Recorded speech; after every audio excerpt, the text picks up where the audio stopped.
जय हिंद दोस्तों। जैसा कि आज हम पढ़ाने वाले हैं आप लोग को फंडामेंटल राइट यानी कि मौलिक अधिकार। मेरा टॉपिक भी आज का है फंडामेंटल राइट यानी कि मौलिक अधिकार। तो सबसे पहले हम लोग जानते हैं कि मौलिक अधिकार किसको कहते हैं और मौलिक अधिकार जो है किनको प्राप्त है और मौलिक अधिकार हमारे संविधान में कितने भाग और कितने अनुच्छेद में दिया गया है। तो हमारे संविधान में कितने मौलिक अधिकार हमें दिए गए, मुख्यतः अभी जो है फिलहाल में वो 6 प्रकार के हैं और इससे पहले जो है वो 7 प्रकार के थे, जिसमें एक संपत्ति का अधिकार था, उसको हटा करके अभी भारतीय संविधान के अनुच्छेद 300 के काम में कानूनी अधिकार दिया गया है, उसको वहीं रखा गया है। और अभी जो मूल रूप से संविधान जो है हमारे वो है संविधान में जो मूल अधिकार है वो है 6 है। वो 6 है, उनके बारे में हम बता देता हूँ। पहला है कि समानता का अधिकार, दूसरा है स्वतंत्रता का अधिकार और तीसरा है शोषण के विरोध अधिकार, चौथा है धार्मिक स्वतंत्रता का अधिकार और पांचवा है शिक्षा एवं संस्कृति का अधिकार और छठा है संवैधानिक उपचारों का अधिकार। इतनी सारी है। तो सबसे पहले आज हम लोग देखेंगे कि मौलिक अधिकार क्या होता है, इतना सारा अधिकार हमको क्यों मिला है। तो आज हम लोग देखते हैं कि मौलिक अधिकार क्या होता है। इसकी डिफिनेशन से अगर हम समझे तो क्या समझ में आता है। तो देखिए साफ साफ उसमें कहा गया है कि वैसे अधिकार जो भारतीय संविधान द्वारा भारत में रहने वाले प्रत्येक नागरिकों को उसके सर्वांगीण विकास के लिए उसे अधिकार दिया जाता है। वैसे अधिकार को हम मौलिक अधिकार कहते हैं, जो भारतीय संविधान के भाग 3 में है और अनुच्छेद 12 से लेकर के 35 तक इसकी चर्चा की गई है। और इसमें हम देखेंगे कि अनुच्छेद 14 में तो हम लोग जान रहे हैं कि समानता का अधिकार है, तो वह 13 और 12 और 13 में क्या क्या दिया हुआ है। तो आइए हम लोग इसको पहले जानते हैं। तो आइए देखते हैं हम लोग अनुच्छेद 12 में क्या बोलता है। 12 में बोल रहा है कि देखिए पहला में है कि राय, इसमें क्या है कि अनुच्छेद 12 में है कि राय शब्द को परिभाषित किया गया है। राय शब्द जो शब्द है वो उसके लिए हम किन किन शब्दों के लिए प्रयोग कर सकते हैं, इसलिए आइए देखते हैं। तो राय शब्द जो है, राय शब्द जिसमें क्या है कि राय शब्द को परिभाषित किया गया है, जैसे कि संघ की सरकार भी राज्य को कहते हैं, राज्य की सरकार भी कहा जाता है या विधानमंडल भी कहते हैं, संघ की विधायिका भी कहते हैं। कोई भी प्राधिकरण जो सरकार की शक्तियों का प्रयोग करता हो उसे हम क्या कहते हैं, राज्य बोला जाता है उसको, यानी कि राज्य के जो तंत्र होते हैं उसको बोला जाता है।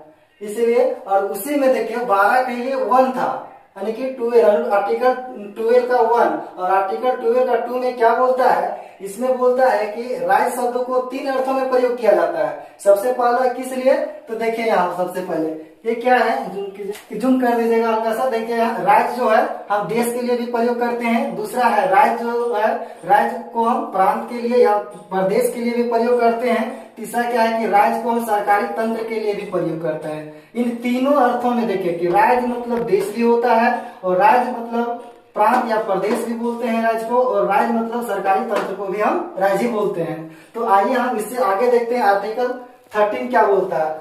ये तो हमें क्या बोला, आर्टिकल 12 क्या बताया, ये राय शब्द को परिभाषित किया, डिफिनेशन किसको डिफाइन किया, ये राय शब्द को डिफाइन किया। लेकिन अब आर्टिकल 13 जो है ये क्या बोल रहा है, ये हमारे अधिकार को बता रहा है कि आपके अधिकार कहाँ तक सुरक्षित है, आपको जो अधिकार मिला है वो कहाँ कौन बचा सकता है, कब तक बचे रहेगा, इसके लिए बता रहा है। तो देखिए क्या बोलता है आर्टिकल 13 का 1, ये बोल रहा है कि संविधान लागू होने से पहले, मतलब कि संविधान लागू कब हुआ था, 26 जनवरी 1950, 26 जनवरी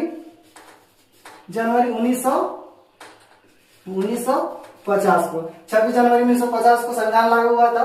ठीक है, इससे पहले की बात कर रहा है, यानी कि इससे पहले, यानी कि सब 1950 से पहले 1949, 1948 इनके बारे में बोल रहा है। उससे पीछे जितना भी आप चल जाएंगे है ना, उससे पहले विधि या कानून को जो उल्लंघन करती है, ऐसे कानून ऐसे मौलिक अधिकार दिए गए थे जो 1950 से पहले जो मिला था वो कानून उल्लंघन करती है हमारी किसको, यानी कि मौलिक अधिकार को। तो उसकी सीमा कब तक रहेगी, 1950 तक ही रहेगी। 26 जनवरी 1950 तक ही इसकी सीमा को रखी गई है, और इससे आगे अगर उल्लंघन करती है तो उसकी सीमा जो है वो शून्य हो जाएगी। उसी तरह देखिए फिर दूसरा में क्या बोलता है, आर्टिकल 13 का 2, ये क्या बोलता है, संसद का कोई भी कानून यानी कि फंडामेंटल राइट को समाप्त नहीं कर सकता। ये अनुच्छेद आर्टिकल 13 का 2 बोलता है कि संसद का कोई भी कानून है जो फंडामेंटल राइट को समाप्त नहीं कर सकता है। कब नहीं कर सकता है?